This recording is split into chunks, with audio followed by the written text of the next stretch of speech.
على النبي يا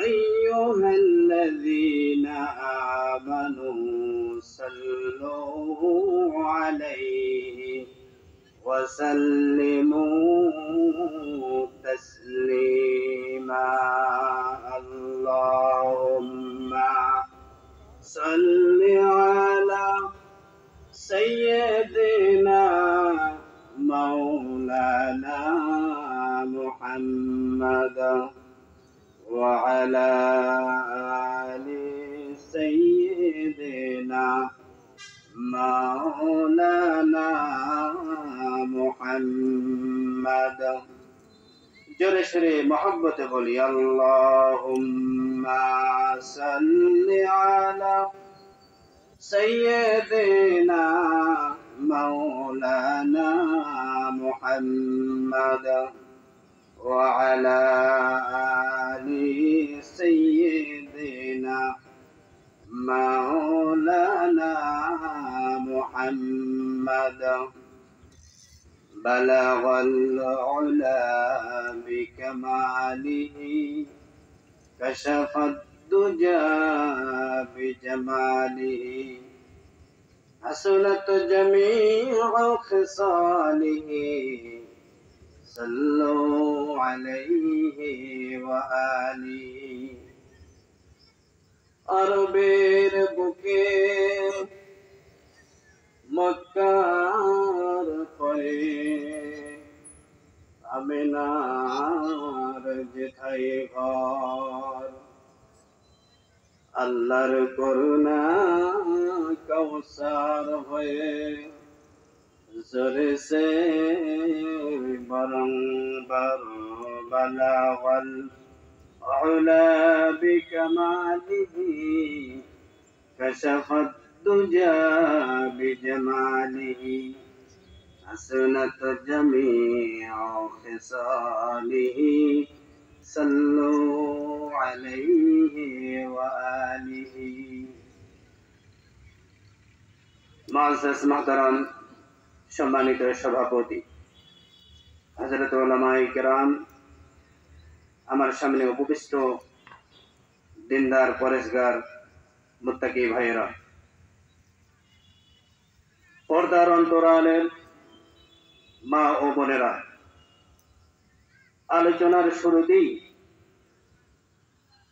সেই মহান সুবহানাহু ওয়া তাআলার দরবারে শুকরিয়া আদায় করছি যিনি আমাদেরকে এই তাফসীরুল কোরআন মাহফিলে আসার বসার এবং শোনার ব্যবস্থা করে দিয়েছেন সে আল্লাহ সুবহানাহু ওয়া তাআলার দরবারে কালিমাতুশ শুকর আদায় করে বলছি আলহামদুলিল্লাহ রব্বানা লাকাল হামদ হামদান কাসীরান তাইয়িবান মুবারাকান ফীহি অতঃপর বর্ষিত হোক লাখ কোটি দরুদ ও সালাম সৈয়দুল মুরসালিন খাতামুন নবিয়্যিন শফিউল মুজনাবিন রাহমাতুল লিল আলামিন দুলাল আমিনা সরওয়ার কায়না মুহাম্মদুর রাসূলুল্লাহ সবাই বলুন সাল্লাল্লাহু আলাইহি ওয়া আলিহি ওয়াসাল্লাম। সম্মানিত ভাইরা, তাফসীরুল কোরআন মাহফিলে আজকে আমরা পবিত্র কোরআনুল হাকিম থেকে তাফসীর শুনবো, আলোচনা শুনবো ইনশাআল্লাহ। ওয়া মা তাওফীকি ইল্লা বিল্লাহ আলাইহি তাওয়াক্কালতু ওয়া ইলাইহি উনীব।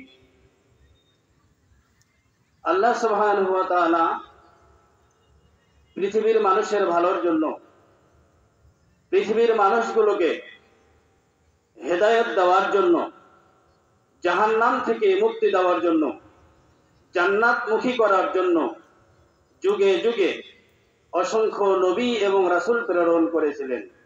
ঠিক না বেঠিক? রাসূল করিম সাল্লাল্লাহু আলাইহি ওয়াসাল্লাম হচ্ছেন সর্বশেষ নবী, তারপরে কোনো নবী আসবে না। এই সুদীর্ঘ ১,৫০০ বছর পেরিয়ে গেল। ইতিহাস খুঁজলে আপনারা দেখতে পাবেন যুগে যুগে অসংখ্য দ্বীনের দায়ীদেরকে জেলের মধ্যে যুগের পর যুগ পড়ে থাকতে হয়েছে। কাউকে ফাঁসির মঞ্চে যেতে হয়েছে, কেউ বা বিকলাঙ্গ হয়েছে, হাত পা হারিয়েছে, কেউ বা চোখ হারিয়েছে। এই জুলুম নির্যাতন শুধু এটা নতুন নয়, আবহমান কাল থেকে চলছিল, চলছে, চলবে। কিন্তু এই ইসলামকে, এই কোরআনকে নির্বাপিত করার, নিভিয়ে দেওয়ার শক্তি পৃথিবীর কারো নাই। কবি বলছেন, सतीजा का रहा है अजल से तायुन रोज, सतीजा का रहा है अजल से तायुन रोज, चरागे मुस्तफा भी से शरारे बोलो हबीस। পৃথিবীর আবহমান কাল থেকে উতবা, শাইবা, মুগীরা, আবু জেহেলের কুস্তিরা এই ইসলামকে, এই কোরআনকে নির্বাপিত করতে চেয়েছে। কিন্তু মুহাম্মদ সাল্লাল্লাহু আলাইহি ওয়াসাল্লামের এই টিম টিম করে জ্বলা এই বাতি কিয়ামত পর্যন্ত জ্বলবে। এটাকে নির্বাপিত করতে কেউ পাবে না, পৃথিবীর কারো শক্তি না। সম্মানিত ভাইরা, সুদীর্ঘ 16 থেকে 16.5 বছর তাফসীরের ময়দানগুলোকে হস্তক্ষেপ করা হয়েছিল।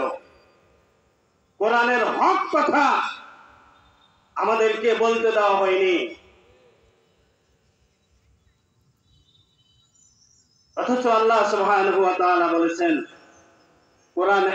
কোরআনের এই হক মানুষের কর্ণকুহরে পৌঁছে দিবে, যদিও তাদের গায়ে জ্বলা পড়া শুরু হোক না কেন। সম্মানিত ভাইরা, এই পৃথিবীর মানুষের জন্য সবচাইতে জরুরি হচ্ছে নবুয়ত, রিসালাত। আল্লাহ সুবহানাহু ওয়া তাআলা যুগে যুগে যত নবী প্রেরণ করেছিলেন, এই নবীদেরকে আল্লাহ সুবহানাহু ওয়া তাআলা 3টা জিনিস দান করেছিলেন। 1 নম্বরে দান করেছিলেন তাদেরকে ওহী। ওহী ছাড়া নবী হওয়া যায় না। নবীদেরকে আল্লাহ সুবহানাহু ওয়া তাআলা সর্বপ্রথম যেটা দিয়েছেন সেটা কি? ওহী। 2 নম্বরে হচ্ছে মুআজিজা। 3 নম্বরে হচ্ছে উন্নত মানের চরিত্র। ওহী কি? ওহী হচ্ছে আল্লাহ সুবহানাহু ওয়া তাআলার পক্ষ থেকে একটা প্রত্যাদেশ, একটা আদেশ। জিবরাইলের মাধ্যমে আল্লাহ সুবহানাহু ওয়া তাআলা যুগে যুগে নবীদের উপরে এই ওহী প্রেরণ করেছেন, যাতে করে এই মানুষগুলোকে জাহান্নামের পথ থেকে মুক্তি দিতে পারে, জান্নাত